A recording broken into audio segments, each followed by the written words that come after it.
Please begin the presiding. Be seated, please.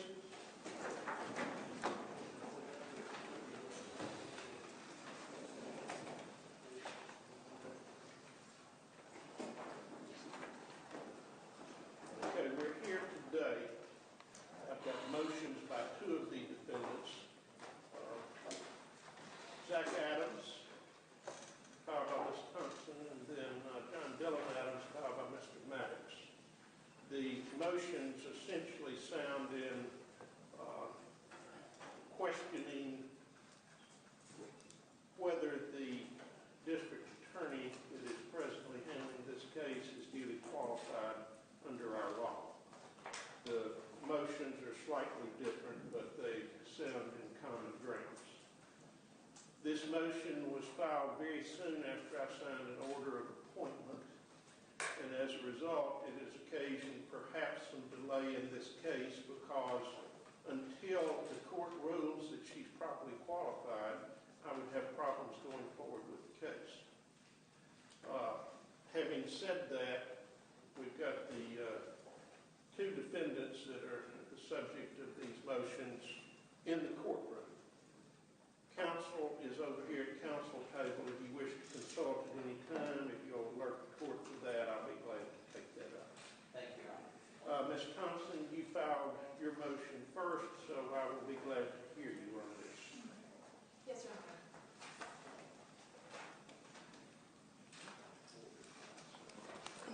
So, in this matter, just for the record, to make the record clear, Matt Stowes, who was the elected district attorney, filed a motion to be recused at the end of December 2014. After a very public spat with the Tennessee Bureau of Investigation. Yes, and matter of fact, last time we were in court, which I think was December the 17th, I had specifically asked Matt Stowes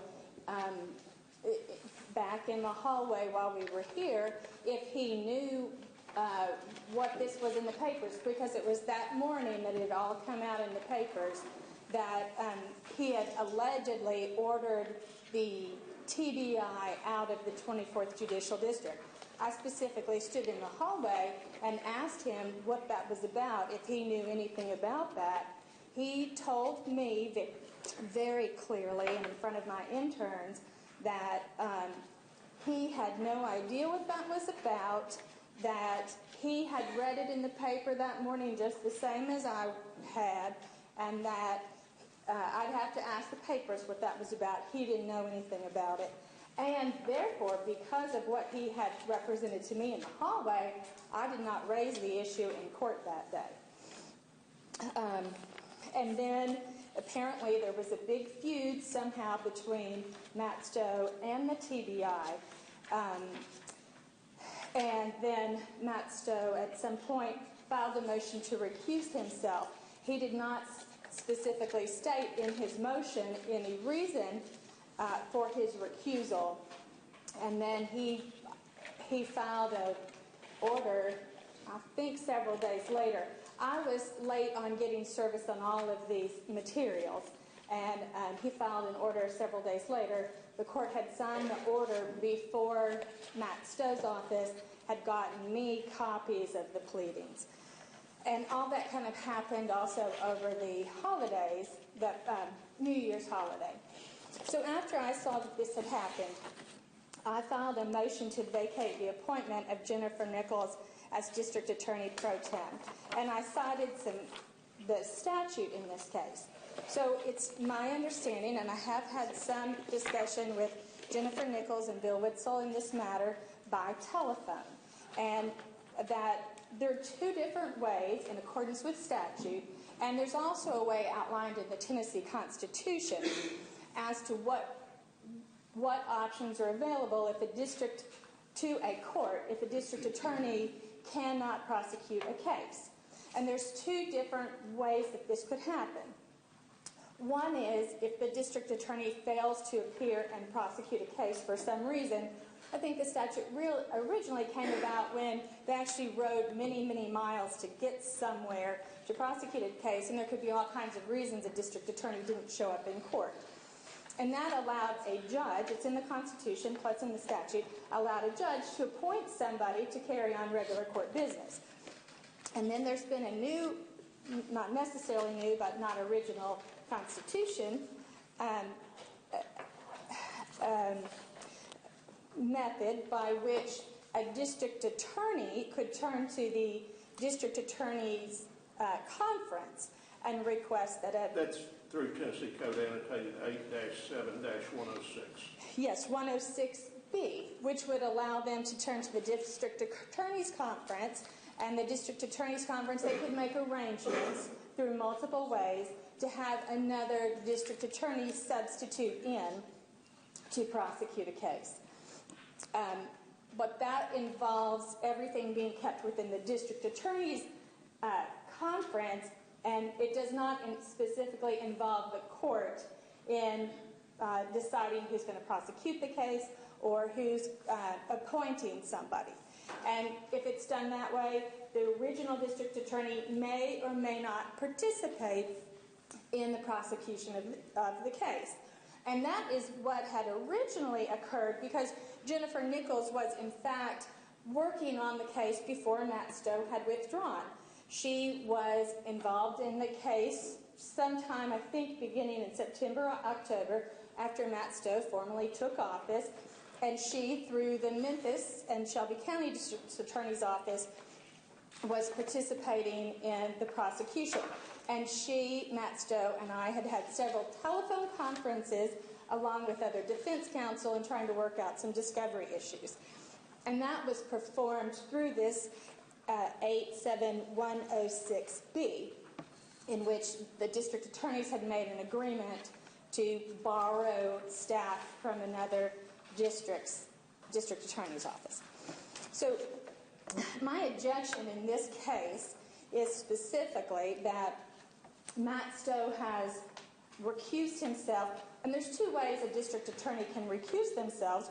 One, they can say, I personally have a conflict, but the rest of my office can carry on and prosecute the case.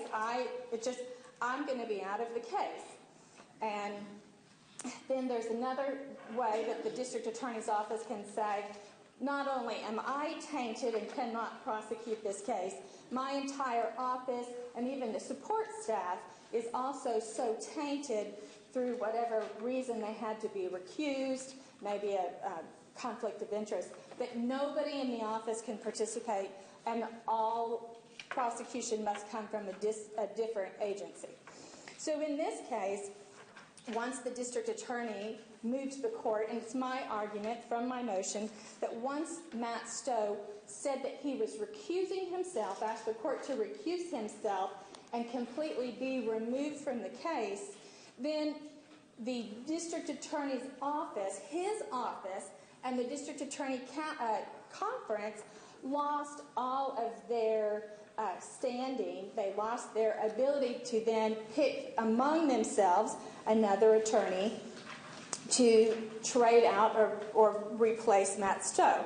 But when they do that, the only way that they can do that is through the law, which is 87106A. And that is under the statute that matches the Constitution that says when a district attorney is unable to prosecute a case, then the court will appoint a district attorney to fill in for them.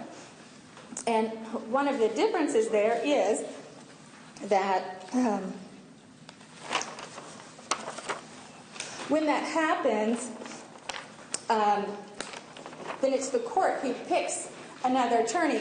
But also when that happens, the attorney that comes in to replace that person then operates as a main district attorney. They are to receive full district attorney salary. They are to have all of the privileges. Stop for just a second.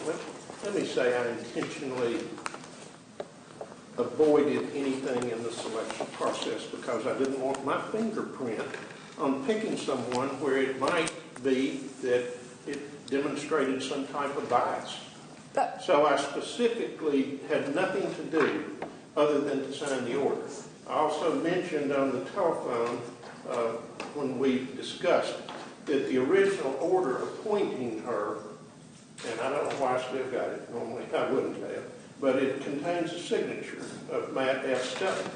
I redrafted that because I thought since he was recused that it should not bear his signature. But I think that at least implicitly one might draw the inference that this is his granting of permission in addition to anything else that occurred in the process. So this will be filed as Exhibit 1. Since I mentioned it over the telephone, I think it's appropriate. All right, you can continue. So my objection today then is how the District Attorney's Conference has gone about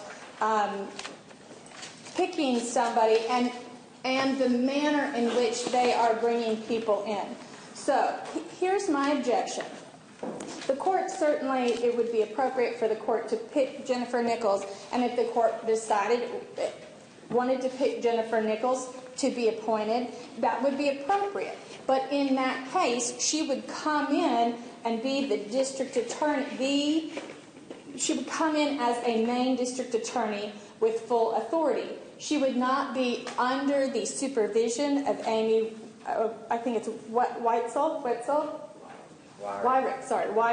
She would not come in. Wyrick's not here. Whitesell's here. Sorry, yes. She would not come in under her supervision, and she would not be using all of the Memphis, Shelby County District Attorney's Office supplies, support staff, things like that. Those things, part of the Memphis, Shelby County District Attorney's Office is specifically supported by taxpayer money from Memphis and Shelby County. And so she's still receiving the same salary she receives from the state through her assistant district attorney job that she's holding with Memphis. And I believe also they're planning on bringing in another district attorney from Memphis. So Mr. Lapone, he's here. Yes, okay. So my objection is the manner and method. And I understand we also got someone from the State Attorney General's office. Yes, sir. Okay. I don't know that we've challenged constitutionality or anything, but she's welcome to be here. Yes. So my objection is the manner by which they did this. That once Matt Stowes withdrew and she came in as special prosecutor, she can't come in under the umbrella of the Memphis office. She needs to come in fresh as the district attorney that is with all full privileges, full salary, everything. But she needs to be fresh, and she needs to not be working under the supervision of the Memphis district attorney. One of the reasons that this is very, very important is that should any of this come back, should we at some point have an appeal, should we at some point have a state post-conviction action, or if we should at some point have a federal habeas corpus action. One, it's going to be very important that we can clearly say who specifically was in charge, who was the person that is responsible, and which county is responsible. Also, if at some point in the future, Mr. Adams decides he's going to have some type of civil action that he takes against the state, perhaps for some kind of malicious prosecution, then he needs to know specifically which officials to hold responsible or to point to in that suit. And by having all of this muddled as the state has done, because once she's appointed, she's now still under the supervision of another office, and she's not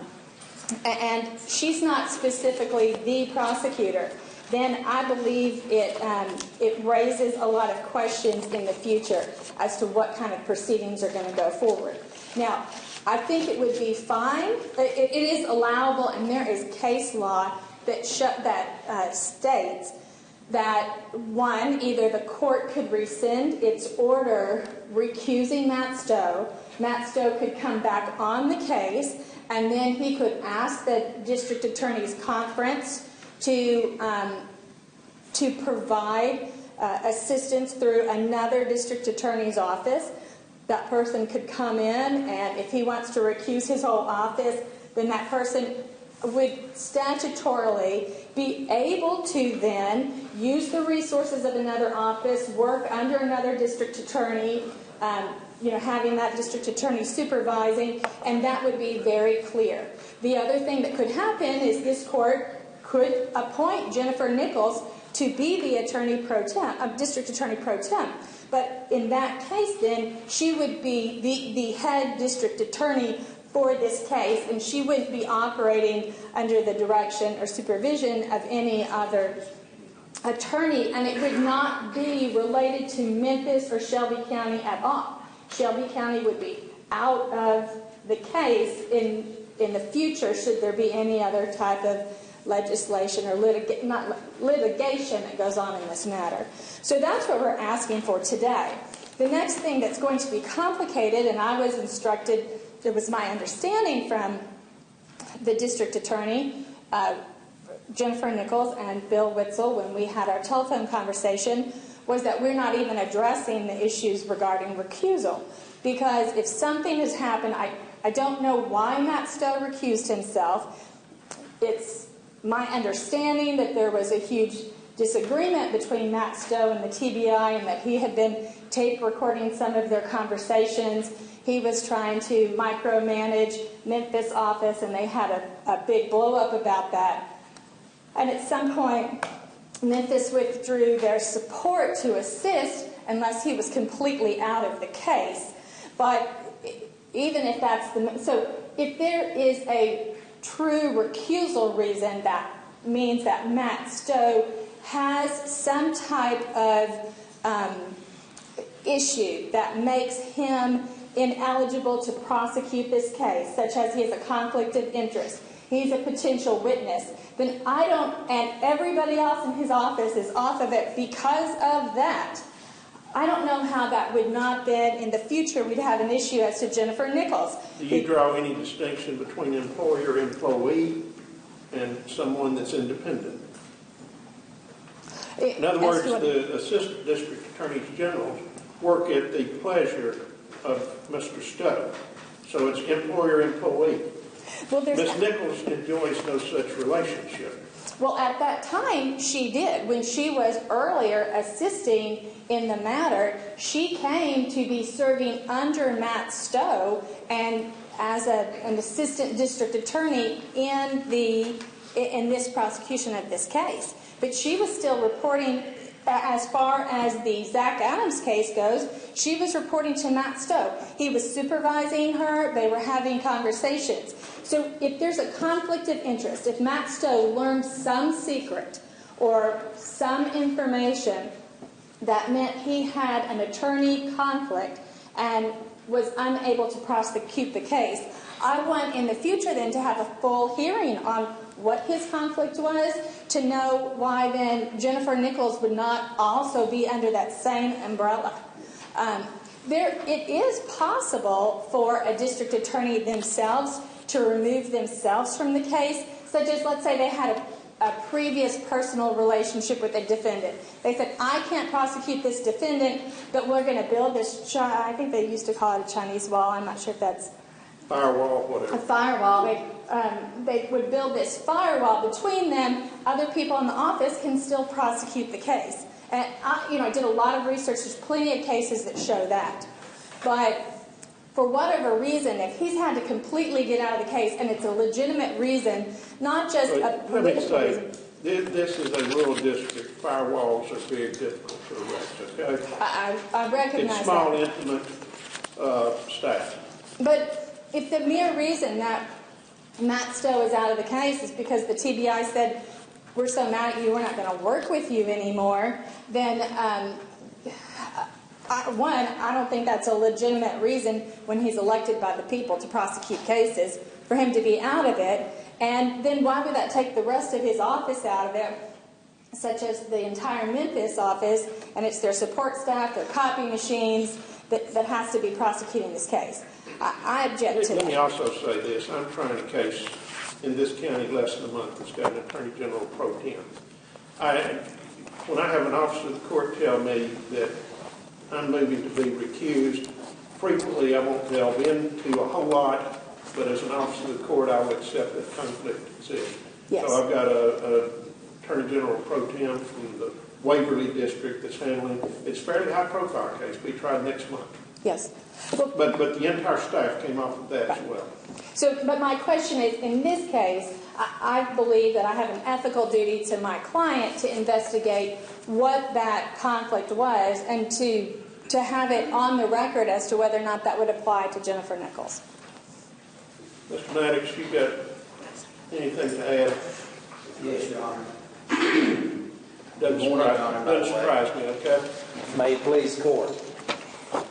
Your Honor, my argument, I'll try not to be duplicative of Ms. Thompson's argument. My argument is similar in ways, but it's also different in ways.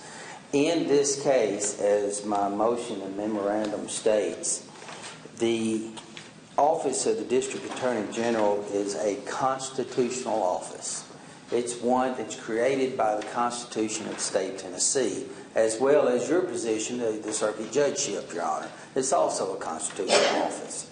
And because it's a constitutional office, there are parameters that are in the Constitution that provide for the substitution of a duly elected District Attorney General in only two circumstances. And those two circumstances are when the District Attorney General fails to attend or fails to prosecute a case. That's it. That's the only authority a court, a circuit court or any other court in this state has to order the appointment of another District Attorney General. And that, I believe, is where an error has been created in this case so far, in that I don't think this court had the authority to appoint Jennifer Nichols or any other District Attorney General because General Matt Stowes did not fail to attend or fail to prosecute this case, as evident throughout this entire matter, his public appearances and his appearances in court. So therefore, I do not believe that the order in this court is valid, and I think it's void ab initio. However, that doesn't end the argument in this case because, as Ms. Thompson has stated, there is statutory authority, and that statutory authority is based upon the constitutional authority of that office. That statute is 8-7-106 of the Tennessee Code Annotated, which has been previously listed. Subsection A of that statute mirrors almost identically to the constitutional aspect that I just spoke about, saying that this court can order another District Attorney General in those two situations. However, it goes on further by the state legislature in providing another means for a duly elected District Attorney General to transfer authority that person may have to someone else, or transfer certain authority. I believe under subsection B, the original District Attorney General, since it's a constitutional office, always retains the power of that office. They never vacate that under subsection B. So therefore, Matt Stowes, in my opinion, is still on this case, even though he has said that he has wanted to recuse himself. He can transfer that under subsection B, and that's what I believe the state has admitted in their response, that in this case, then it would have to occur under subsection B1 of that statute. They don't mention anything about the constitutional aspects and whether or not the authority for this court to order that transfer is under the constitutional or subsection A. So therefore, the state, I believe, understands, and there's a problem with this, and they are stating in their response that it's under subsection B1. But even so, that still doesn't end my argument. My argument in this case is that section also provides that a district attorney general or an assistant can be lent to another district attorney general for the purposes of prosecuting a case. It can be from the attorney general's office, who's represented here, which I assume they will come in and prosecute certain cases. It can be from another district attorney general's office, just as you mentioned that the Humphreys County district attorney general is bringing someone in on that case. And in that case, I think it's very clear, then you pointed out, Judge, that General Stowes' office has recused everyone from that case. So therefore, there's no one else that is in the 24th Judicial District Attorney General's office that's prosecuting that case. And I think it's very important in this case for that to be pointed out. And the reason for that is that Jennifer Nichols was also appointed or was transferred pursuant to subsection B to General Matt Stowes' office prior to anything happening that would cause a recusal. So therefore, she was essentially part of his office at that time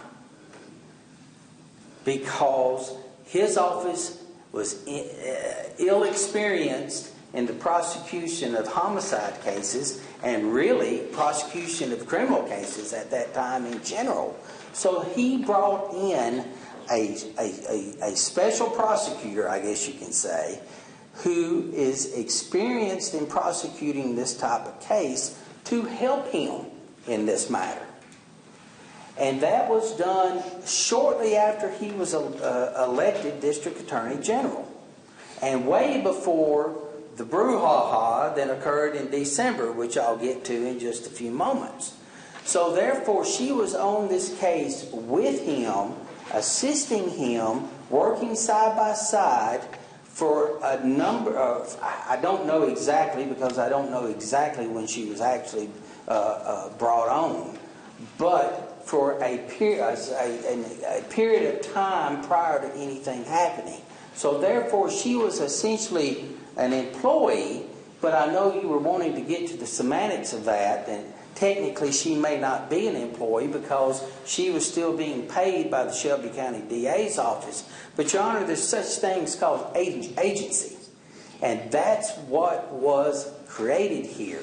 That she was an agent of General Stowes' office. And therefore, since she was an agent and the agency relationship was created, then anything that happened in that office can also be attributed to her. So if General Stowe later said there was something that came up to recuse himself, then since she is an agent of General Stowe by virtue of that statute, then she necessarily has to recuse herself too, because he recused the entire office. Not just him, not just one particular DA or assistant DA, but his entire office, just like you said they did in this other case. So therefore, because she was an agent prior to this happening, she has to be recused also. And that's the main point that I'm trying to get at. And by admitting that she was brought on under that particular section of the statute and not under any constitutional provision, then the court has to look at that. And we have to look at the basis for the recusal itself. Your Honor, I believe that the basis of the recusal arose out of certain meetings that took place on or about December the 13th of 2014, in which Mark Gwynn and Jeff Puckett were present in a meeting, as well as General Amy Wyrick, General Gary Brown, Miss Jennifer Nichols was present, Wally Kirby was present, General Stowe was present, as well as one of his assistants. And at that meeting, General Stowe made a comment that the TBI had compromised the case by proceeding so slowly, and they were leaking information and possibly covering up evidence. And he said he did not trust the TBI and didn't want them in the case anymore. Furthermore, he said he didn't trust anybody in the room at that meeting. Now, this is all secondhand to me. I don't know whether or not that's it, but that came from the executive director of the District Attorney General's conference.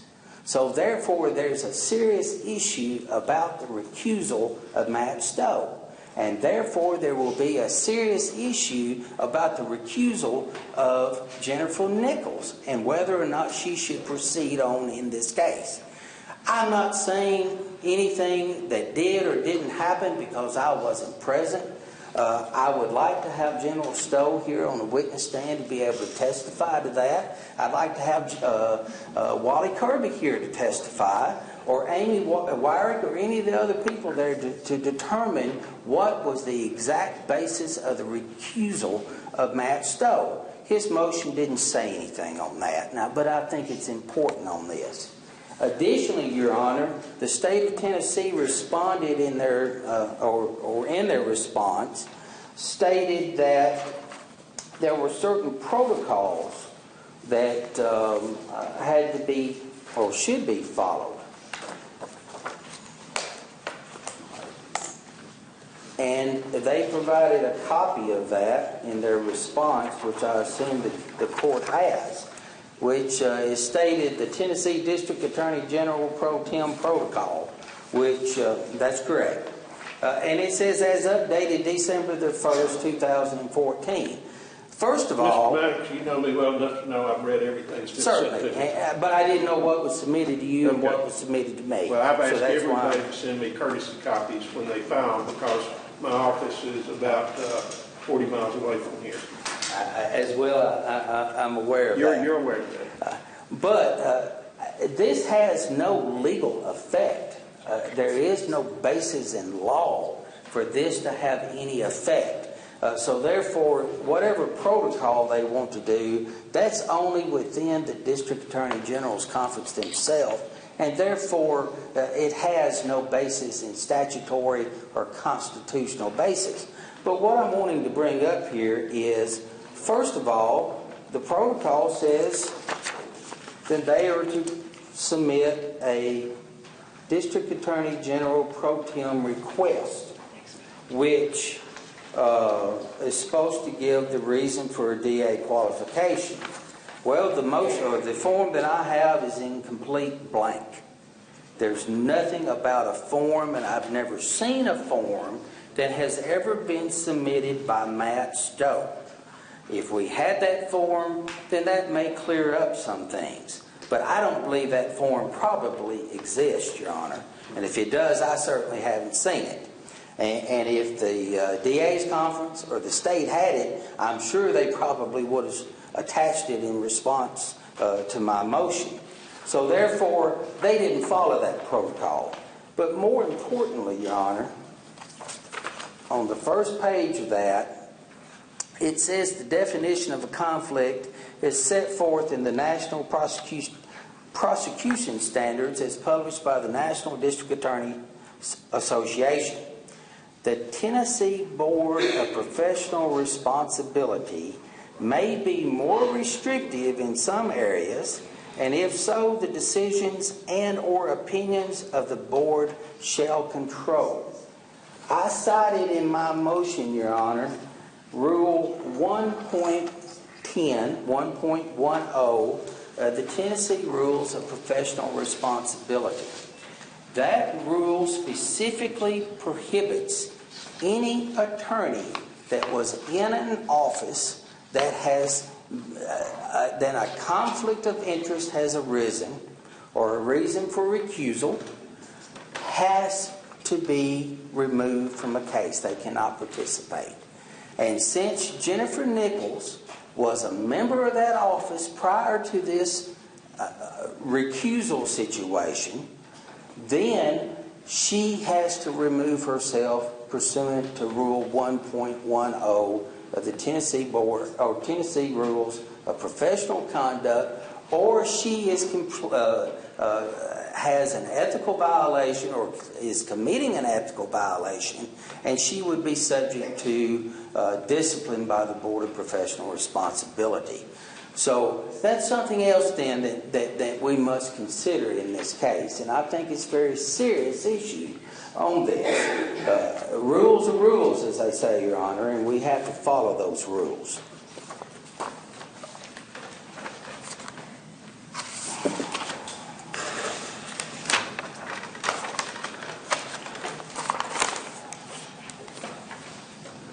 General Wyrick had to consent for Jennifer Nichols to work for Matt Stowes pursuant to that statute. So therefore, I'm not so sure that her whole office is not conflicted out for the same argument that I've made for Jennifer Nichols. And other than the agency argument I've already made, I believe that's all I have at this time, Your Honor. Your Honor, before we get to that, Mr. Maddox was reading from a document in his possession. I haven't seen that, but for the record, could we just get on the record what that was he was reading from? What were you reading from? Which document? Tennessee District Attorney General Pro Tem Protocol. No, he was reading from some, looked like emails. Are these emails? Oh, I have no idea what he's reading. Your Honor, I'll be happy to tell the court what that was. And the reason I don't have that is because that's not been provided to me through any discovery by the state of Tennessee. What I have are emails between Director Mark Gwynn, Wally Kirby, who was the executive director of the Tennessee Attorney General's Conference at that time, and Amy Wyrick, who is the District Attorney General for Shelby County, where they were memorializing the meeting that caused all of the problems in this case. And this was obtained by one of the Nashville news stations, which they were kind enough to provide a copy to me, but they obtained it through the Freedom of Information Act. Will you make her a copy? I've given her a copy. Oh, okay. Your Honor, could you file this with the record just so that it's clear as to what he was referring to? Exhibit 2. Could we see it, Joe? Thank you.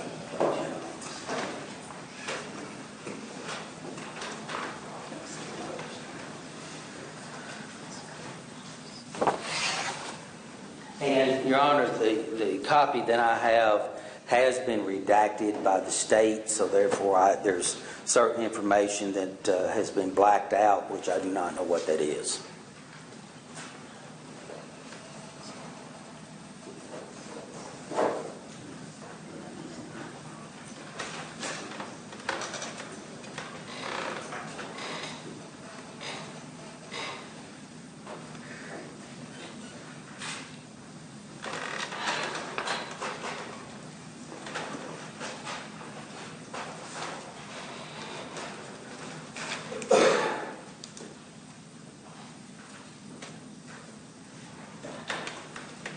Your Honor, whether reviewing that too, I specifically want to state on the record that I'm not claiming that Jennifer Nichols has really done anything wrong. I don't know.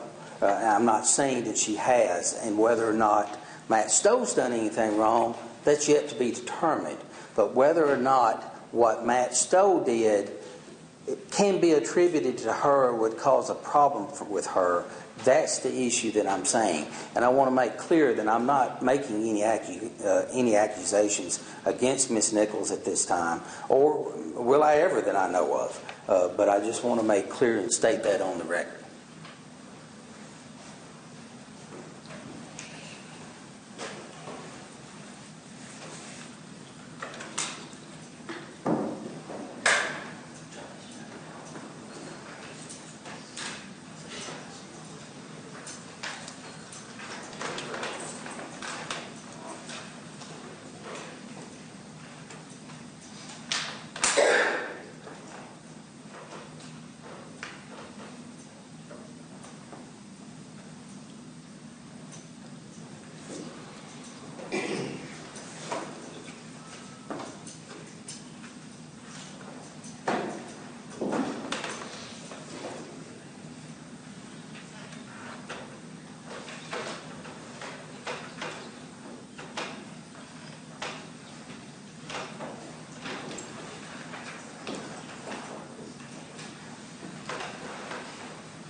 once again, while he's reading that, it's my understanding that Wally Kirby, who was the executive director, well, I think he was either retired or resigned. I don't know what the proper term is, but I think he would be appropriate. That's correct. But he would be subject, I think, to discipline.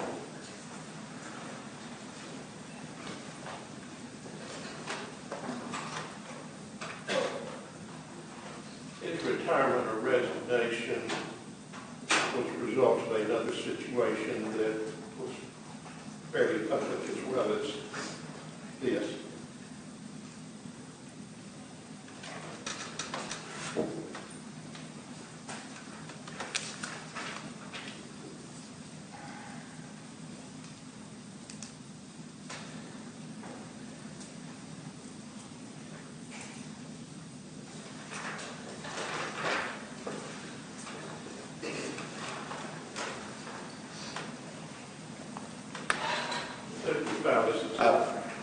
My only objection would be to the relevance, Your Honor. I don't mind it being filed as an exhibit. Well, it's pretty fraught with hearsay, too. Yes, sir.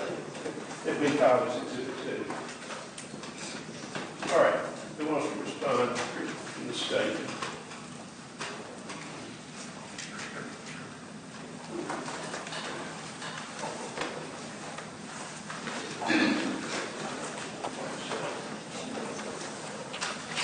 May it please the court, my name is Bill Whitesell, and I'm the interim acting director of the Tennessee District. Spell your last name. Yes, W-H-I-T-E-S-E-L-L. Thank you. And I'm the interim acting director for the Tennessee District Attorney General's Conference. And I have filed a response to the motion filed on behalf of Zachary Adams. That response was filed, I believe, February the 19th of 2015 or thereabouts. And it sets out our position.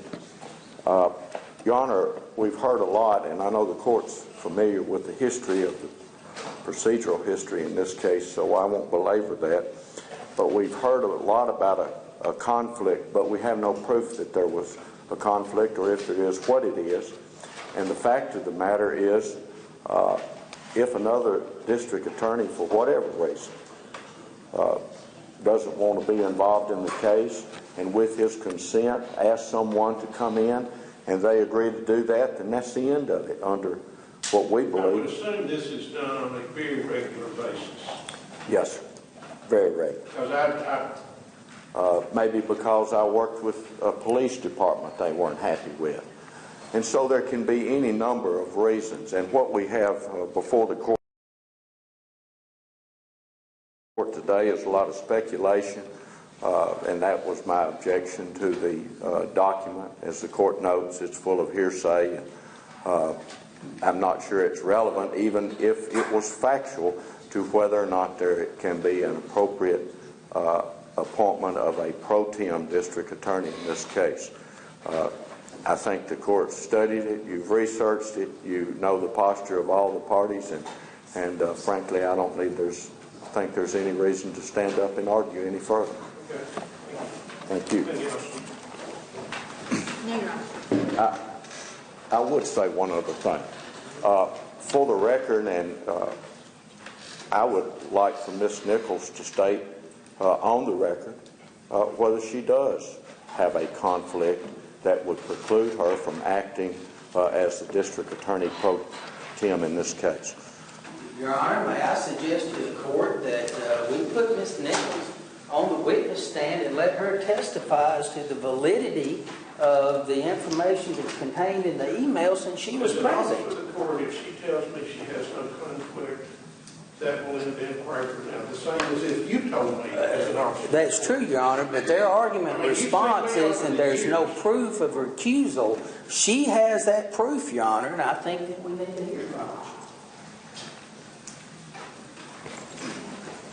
Good morning, Your Honor. As an officer of the court, I state unequivocally that I do not have a conflict, have never... It occurs to me that you should feel flattered.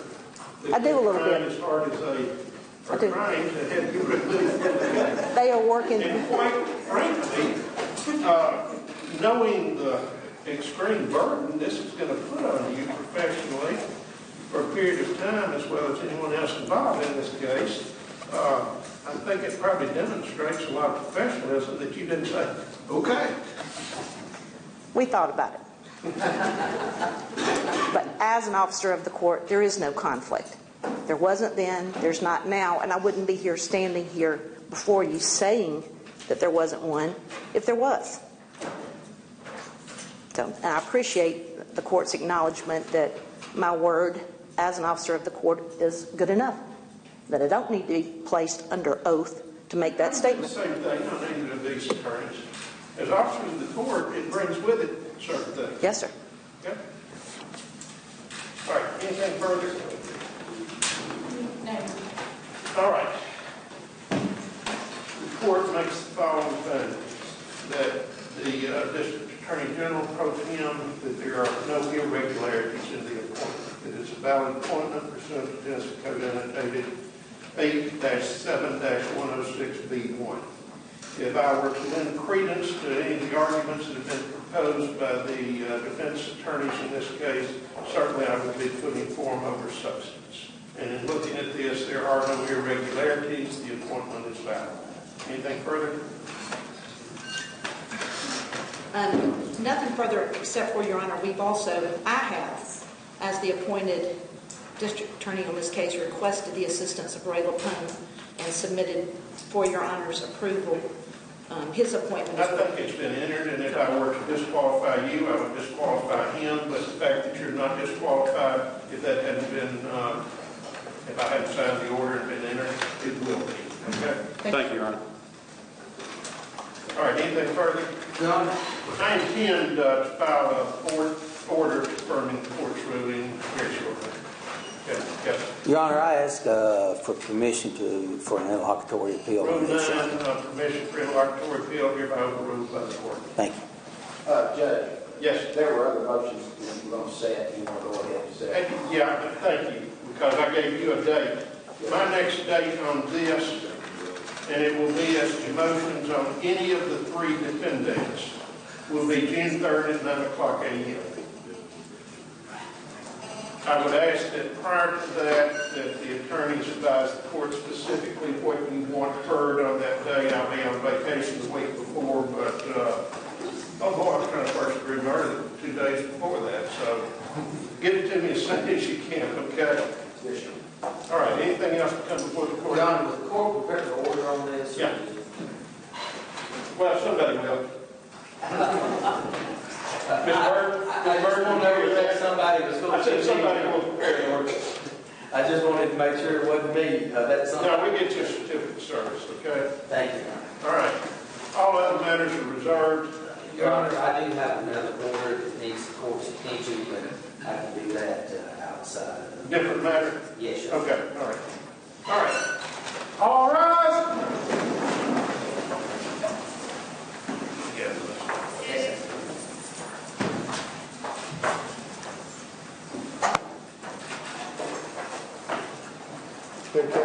Circuit Court's adjourned.